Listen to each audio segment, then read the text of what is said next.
안녕하십니까, 김동준입니다. 오늘부터 파이널 특강 진행해 볼게요. 파이널 특강. 자, 간단하게만 이제 OT하고 바로 수업을 진행하겠습니다. 일단 특강을 쭉 들으세요. 강의를 듣고 이제 복습 빠르게 한번 쫙 하시고, 자, 그 다음에 이제 종강하고 난 이후에는요, 이 파이널 교재를 먼저 파이널 교재 한 섹터, 예를 들면 법인 파트를 공부한다면 파이널 교재를 빠르게 읽고, 그 다음에 이제 문제집 한번 법인 파트 푸는 방식으로 이렇게 병행을 최소한 한 번 정도 1회 이상 해주시고요. 그 다음부터는 이제 파이널 교재 계속 반복하시는데, 파이널 교재를 계속 반복하시는데, 이 반복할 때 혹시 좀 혼자 볼 때에 잘 안 봐지시고 혼자 보기 싫으신 분들 있잖아요. 그랬을 때는 이번 이 강의를 반복해서 듣는 걸로, 제가 일부러 이번 강의는 이렇게 교재 자체를 띄워가지고 강의를 진행하는 이유가, 이렇게 하면 이제 그냥 교재 보는 느낌으로 강의를 계속해서 반복해서 들었을 때에도 기억에 남거든요. 그리고 이제 자투리 시간, 공부하다가 이제 뭐 하루에 한 20분 정도씩 시간 내가지고 이제 민법 공부하실 분들 중에 특별히 할 게 없는 분들은 막 뭔가 준비하지 마시고요. 이 영상 플레이 시켜놓고 화면 딱 보면서 따라가면서 이건 이거 저거 이런 식으로 계속 반복하시고, 이제 시험 전날 정말 빠르게 한번 1속독 하시고 시험장에 들어가시게 되면 여러분들께서 뭐 필요한 점수는 충분히 받고 남게 될 겁니다.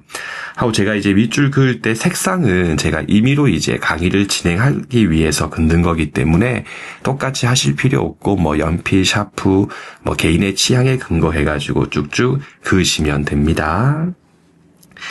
자, 1번부터 봅시다. 민법 제1조 민사에 대해서 법률, 간습법, 조리 순서 기억하시고요. 로마자 1번. 제1조에 있는 법률은 형식적 의미의 법률에 한정되는 것이 아니기 때문에 명령, 규칙, 조약, 법규 다 포함이 되죠. 그래서 비교할 게 나중에 이제 물권법 가서 민법 제185조를 보면 물권 법정주의에서의 법률은 이거는 이제 형식적 의미의 법률에 한정되죠. 즉 국회가 만든 법률에 한정되는 거기 때문에 두 개를 비교하시고, 밑에 한번 읽으시고, 법원에 해당하지 않는 것 중에 요 1번 해서 상급 법원의 판단 같은 경우는 기속력만 인정될 뿐이지 법원에는 해당하지 않는다. 요거 조심하시면 됩니다. 로마자 2번이고요. 간습법이네요. 거듭된 간행과 법적 확신이 필요하죠. 이 법적 확신을 놓고 봤을 때 법적 확신이 없었을 때가 사실인 간습인데 뒤에 도표 정리가 돼 있으니까 그때 한 번 더 정리해 드릴게요. 그리고 전체 법질서에 부합해야 됩니다. 그래서 헌법 등의 전체 법질서에 부합했을 때에 간습법의 효력이 인정이 됩니다. 따라서 간습법상 내용이 헌법 등 전체 법질서에 부합하지 않게 됐을 때는 법원 같은 경우가 간습법의 효력을 부정할 수 있고요. 있다입니다. 없다 하면 틀린 질문이에요. 그래서 이제 이게 요 밑에 있는 1번 판례하고 연결되죠. 종래, 남성에게만 종중원의 지위를 인정했던 종래 간습법의 효력은 부정된다. 더 이상 인정될 수 없다. 그럼 현재는 성별 관계없이 성년입니다. 따라서 미성년자의 경우는 종중원이 될 수 없음을 절대 잊으시면 안 되고요. 두 번째, 장현이 조리죠. 현재 조리지 아직까지 간습법 아니에요. 간습법이다 하면 틀린 지문 처리해 주시면 되겠고요. 밑에 2번에 보시면요. 모 쪽으로 성과 본이 변경된 성년인 경우에는 이제부터 모 측의 조립이 된다까지 확인하시면 됩니다. 2번에 보시면 보충적 효력설이죠. 해서 민법 제1조 법문에 충실하게 성법과 간습법이 충돌되면 성문법에 의한다까지는 기본이고요. 밑에 3번 사실인 간습과의 비교. 법적 확신을 놓고 봤을 때 간습법은 인정되고 사실인 간습은 없는 거죠. 그래서 우리 판례 입장에 의했을 때 간습법과 사실인 간습 같은 경우는 별개 구별되는 거고요. 기능의 경우도 간습법의 경우는 법칙으로서 효력이 인정되는 겁니다. 사실인 간습은 각각의 의사를 보충하는 것에 그치는 거고요. 마지막으로 간습법은 법규니까 이른바 법원이 직권에 근거해가지고 보는 거고, 사실인 간습은 사실에 불과하기 때문에 원칙적으로 주장 증명이 필요한데 좀 특이한 판례가 하나 있었죠. 그래서 우리 시험 딱 한 번 나왔던 내용인데, 혹시 지문에서 사실인 간습이 주어지면서 경험칙도 같이 주어지면 이제 예외로서 직권도 가능하다인데, 우리같이 사실은 이제 100점 목표가 아닌 우리 시험에서는 이런 특이한 부분을 너무 신경 쓰는 건 타당하지 않다고 저는 생각합니다. 이제 5페이지 가시고요. 법률 관계와 권리 의무, 형성권인지 아닌지는 스스로 한번 확인하시면 되고, 밑에 행사 부분입니다. 형성권 행사할 때는 별도의 행사 방법에 제한이 없는 게 원칙이기 때문에 취소권 등은 반드시 재판상 행사할 필요 없고요. 재판상 재판 외에 다 가능하다. 2번입니다. 형성권에는요, 조건 기한 따위를 붙일 수 없고 일부 행사하는 것도 안 되고요. 이미 행사하고 난 다음에 철회하는 것도 안 되는데, 이렇게 하는 이유는 상대방의 법적 지위를 보호하기 위함이거든요. 따라서 상대방의 동의가 있다면 가능한 경우도 있다까지 확인하시면 됩니다. 밑에 항변권 가시면 이제 연기적, 영구적인데 1번 정도 연기적은 일시적이고요. 동의한 건 보증인의 최고 검색의 항변권 정도 확인해 두시면 됩니다. 3번 가실게요. 신의칙입니다. 직권이고 강행 규정이죠. 2번이고 민법 전반에 적용되는 일반 법원칙이다.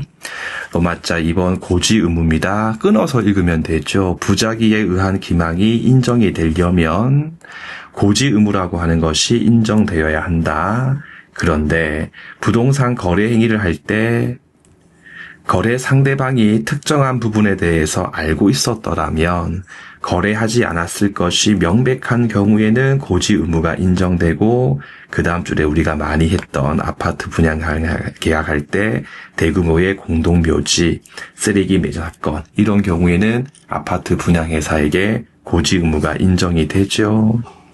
2번입니다. 채권자는요, 물상 보증인이 될까 말까 고민하고 있는 병에게 주채무자의 신용 상태에 대해서 조사해서 고지해야 될 의무를 부담하지 않습니다.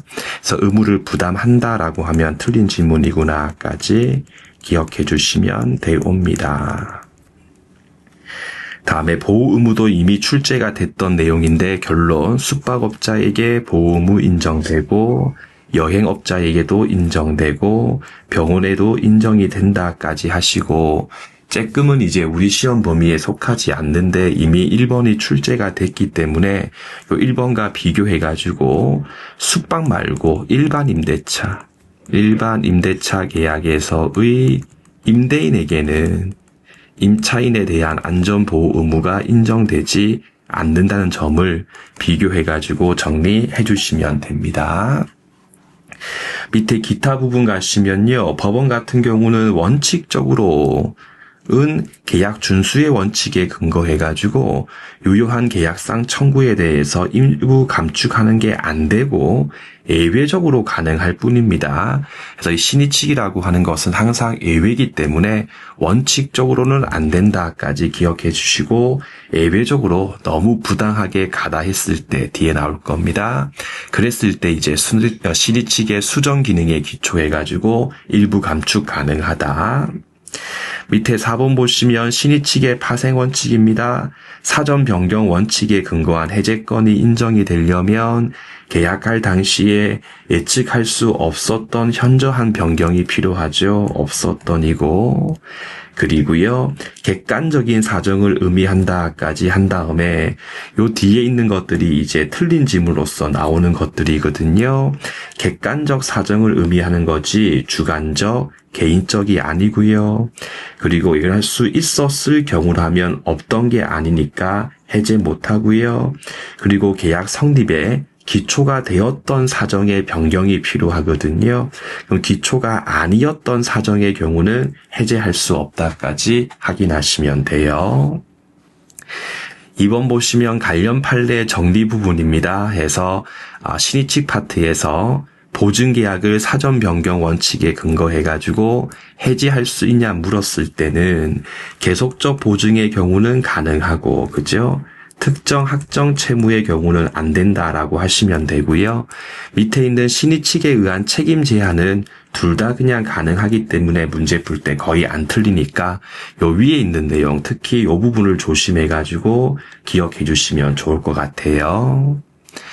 밑에 기타 부분 가시면요. 절대 차임을 올리지 않겠다라고 하는 합의를 했다 해도 그 자체가 신의칙에 반한다 라고 볼 수 있을 만큼의 사전 변경이 있었을 때는 증액을 청구할 수 있고요.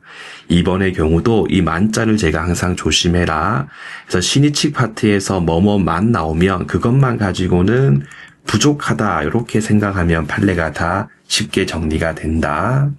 그래서 매매 계약하고 9년 지났고요. 그 상간에 토지의 시가가 상승했다는 것만 갖고 매수인을 네가 갑을 상대해가지고 이전 등기 청구를 구하는 것이 신의칙에 반한다라고는 볼 수 없다. 이렇게.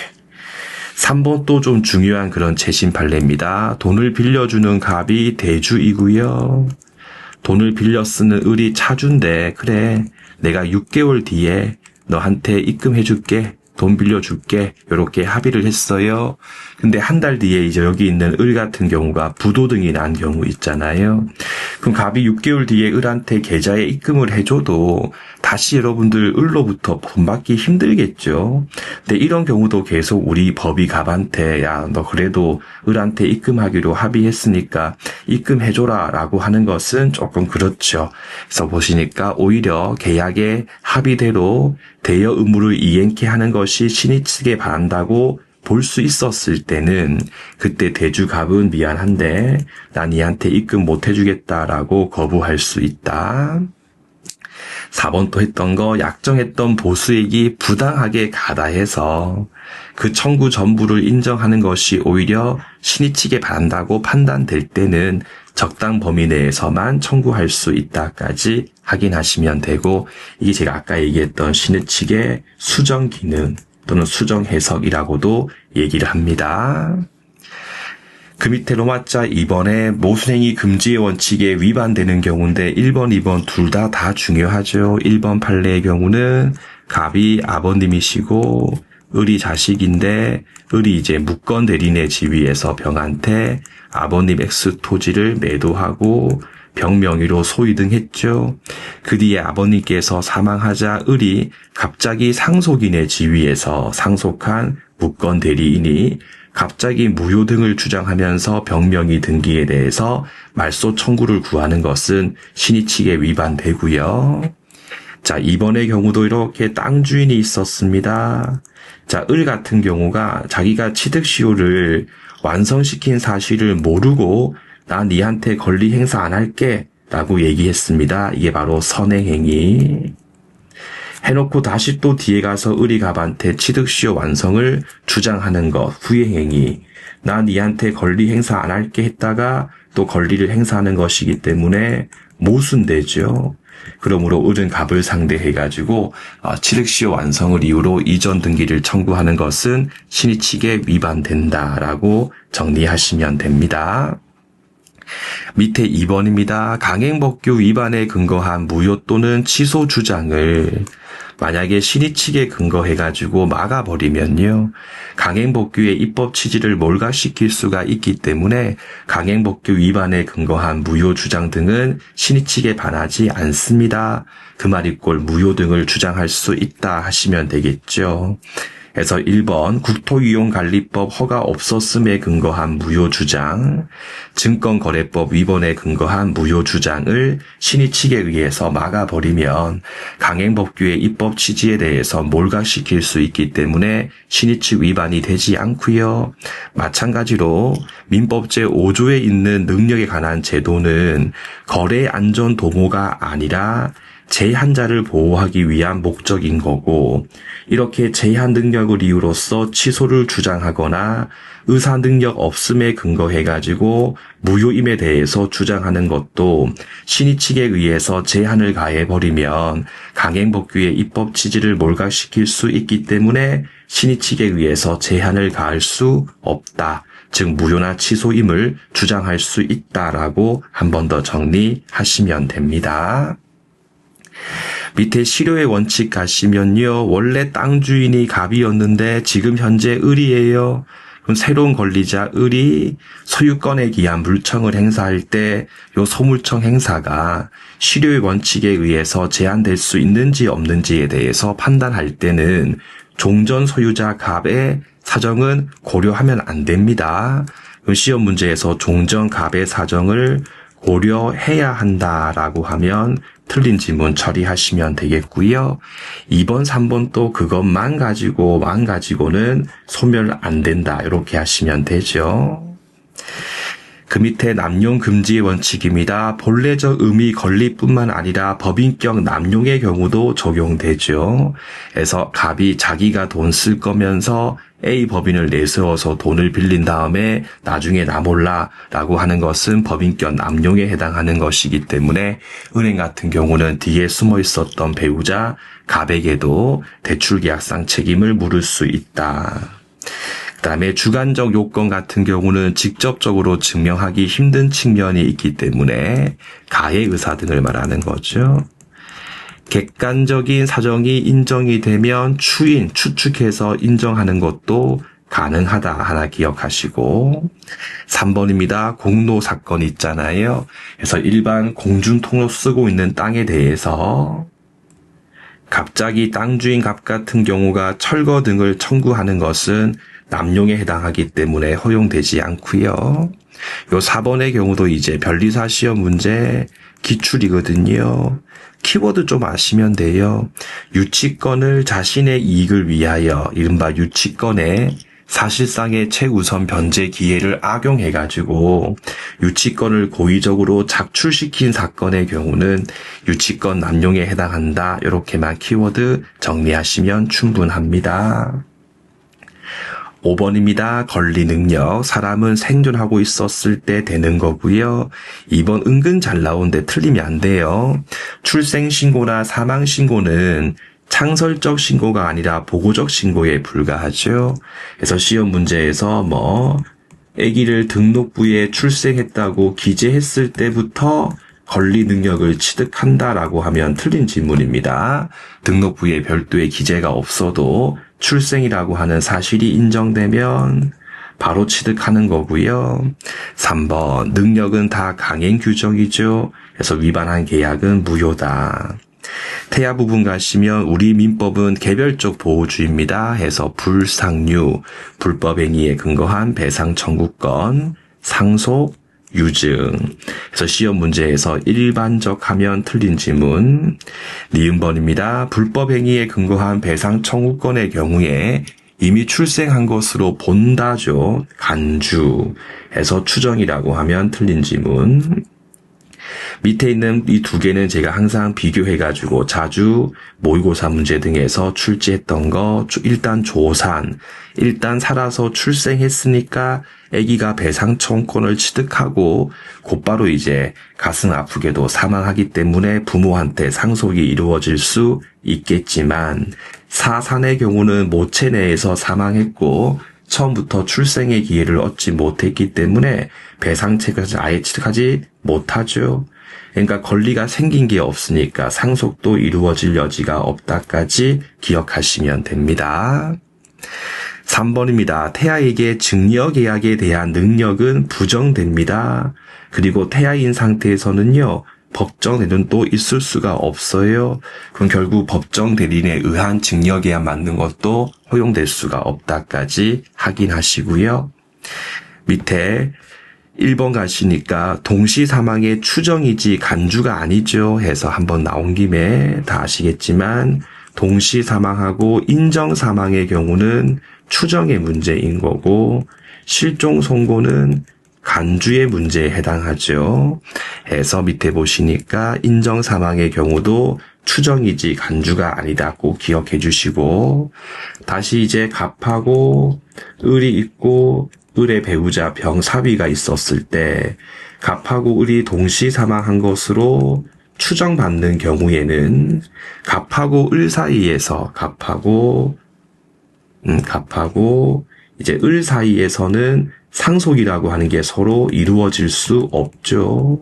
다만 이제 우리 판례 입장에 의했을 경우 갑하고 을 사이에서는 상속이 될 수 없다. 그런데 우리 판례는 이렇게 동시 사망 추정의 경우에 대습 상속 사유로서는 인정을 하죠.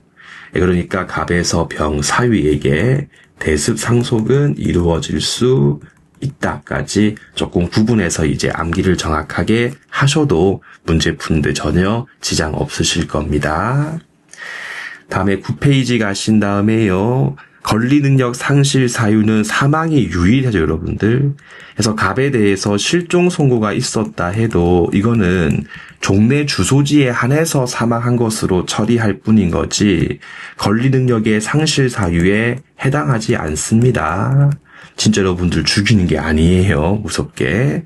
이번에 보시면 법원 같은 경우는 실종 선고나 인정 사망 등의 제도에 의하지 않고서도 사망 사실을 인정할 수 있다까지 기억해 주시고 6번에 보시니까 의사 능력이지요. 의사 능력이 있는지 없는지는 획일적 판단이 아니고 개별적으로 판단이 필요해요.